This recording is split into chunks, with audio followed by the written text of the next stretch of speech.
ধীরে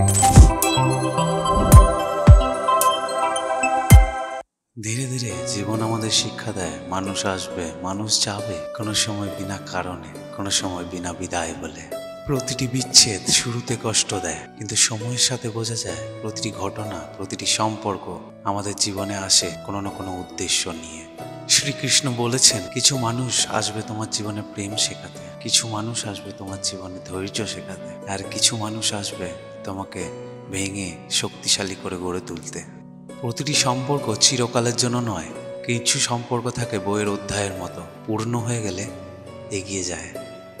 কিন্তু যখন তুমি মেনে নাও যে যা কেটে গেছে তা তোমার জীবনের একটি ছোট্ট অংশ ছিল, কিন্তু পুরো গল্প নয়, তখন তোমার জীবনে এক অদ্ভুত শান্তির অনুভূতি হবে। এটাই গীতাতে লেখা আছে।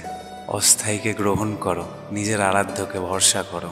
যা চলে গেছে তা তোমার জীবনে ঘটারই ছিল, যা আছে তা তোমার সাধনা, যা ঘটতে চলেছে তা সেটা কেবল তার পরিকল্পনা।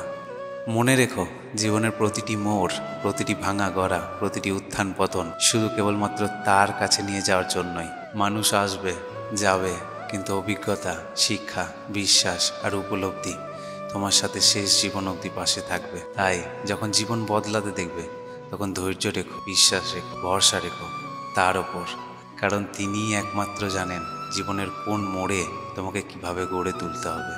ওম ভগবতে বাসুদেবায়।